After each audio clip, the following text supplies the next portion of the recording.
today we're making candles. This is a DIY at-home candle making that you can do yourself. So the supplies you're going to need are wax. Today I'll be using paraffin wax, but you can also use soy wax or beeswax. And then you're going to need a container. I have a plastic one that's going to be my mold.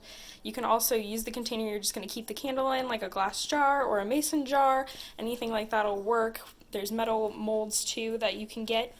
You're going to need a thermometer. I have one that's a candle specific one. It shows you melting points, but you can also use one that if you have like one in your kitchen for oil and cooking, you can use that as well. You're going to need a dye. I have wax dye, but you can also get liquid dye. I'm going to use green today.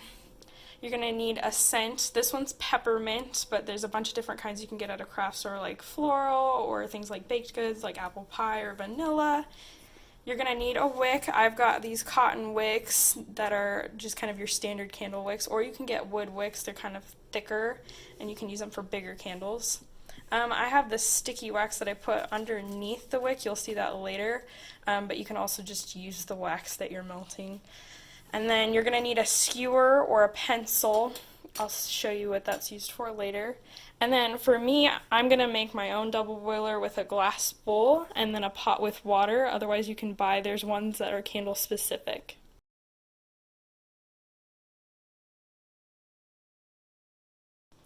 So the first thing you're going to do, since I'm creating my own double boiler, is you're going to put some water in a pot.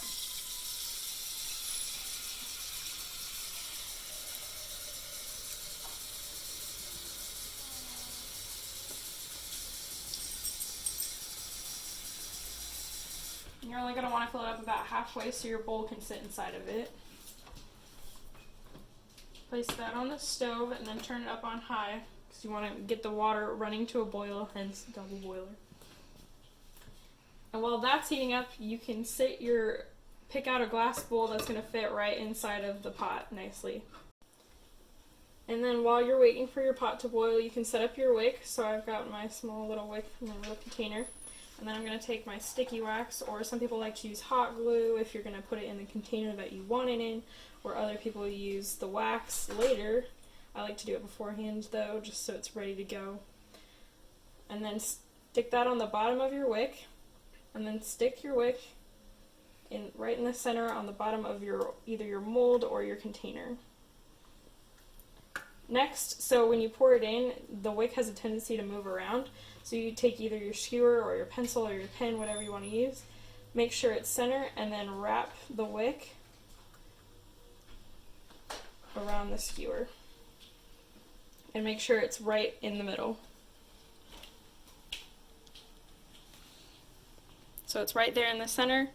And then just be careful. You can use like a smaller, like a toothpick if you wanted. I like the skewer or the pencil just because it's thicker, but it'll keep your wick in place. Obviously you don't need to do that if you're using a wood wick, but if you're using the regular cotton wick, this is how you would set it up.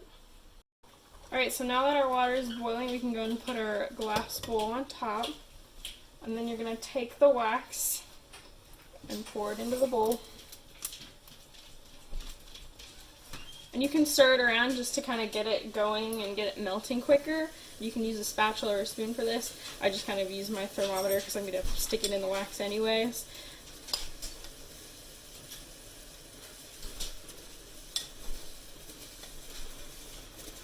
If it's chopped up like this, like my paraffin came in a block of wood and I kind of chopped it up into these fine shavings. But they also come in bags, especially the beeswax and the soy wax, and that helps it melt a lot quicker. And then while you're waiting for your wax to melt, you can look on the container of wax that you got, and it'll tell you the melting point, and then it'll also tell you the pouring temperature. So you can stick your thermometer in and see if it's completely melted, which is 140 to 150 for this wax, and then we're going to pour it at 175 to 185. And some waxes don't tell you a pouring temperature, so that's kind of why I like my candle thermometer, is because it'll tell you glass and wax plastic molds, so that's the 175, and then if you were pouring it into a metal mold, that would be like 200, 225, so it kind of tells you different types of candles if your wax didn't tell you what the melting point or the pouring point is, but most tell you what the melting point is. So now you can see the wax is melted. It's clear, so it kind of looks like water. You can buy colored wax, but I use the clear because then you can color it any way you want and control that color. We reached that 150 point, so now it's time to put that colored wax in. So you can leave your thermometer in, and then take your colored either wax or dyed wax. And then mine's green. The more you put in, the darker it's going to be. I like it a dark green for this one, so I'm going to put 2 of them in there. Or you can, again, use the liquid dye as much as you see fit. Mix that in there. And then at this time, you're also going to put your scent in. Again, we have peppermint today. You're always going to put more scent in than you think you're going to put in. So if you're just like, oh, I just want a hint of peppermint, and you put a little bit in, you're going to get like none at all. So you usually say about half the bottle for a bigger candle, so I put about 1/4 in. Mix that together. And then we said our melting point was about 175, so we still kind of have a ways to go. We're about 165 right now. Stir it all together. You can't really see the dyed wax in there, but just to make sure you got all the clumps out of it.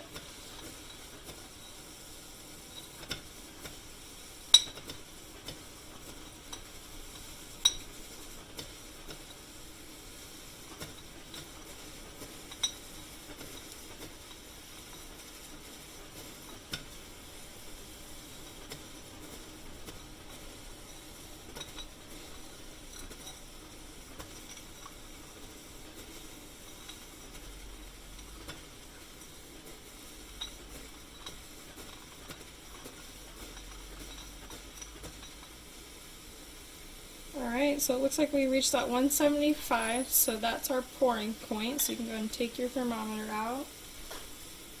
And then for this, I suggest obviously an oven mitt to pour it.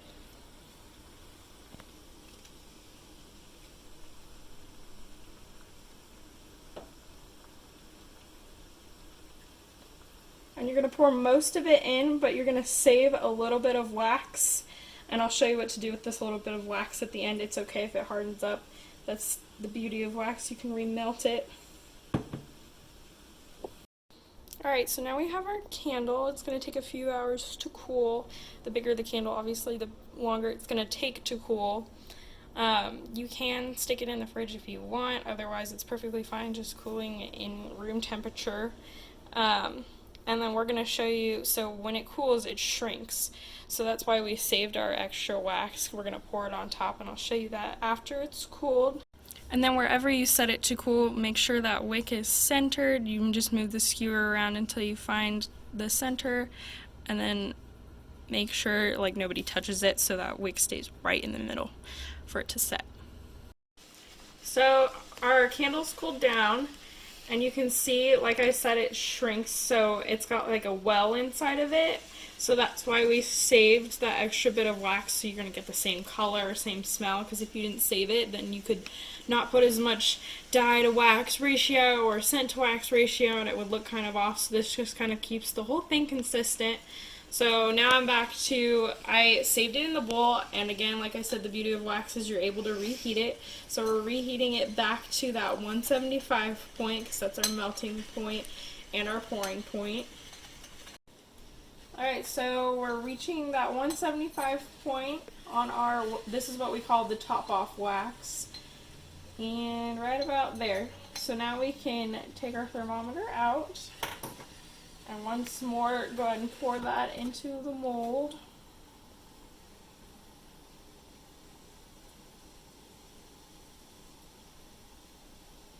There we go, we just kind of evened out that top. And then go ahead and put this back either in the fridge, or again you can do it at room temperature. And it's going to take another hour, hour and a half for this size to cool and get that top off to really set nicely. So this is your finished product. We have our little green peppermint candle. To get it out of the mold, I just kind of put it in some hot water and it melted the wax enough to just slide it right out of the mold. And then we clipped with some scissors our wick right off that skewer. And there you are, you made a candle. Yay!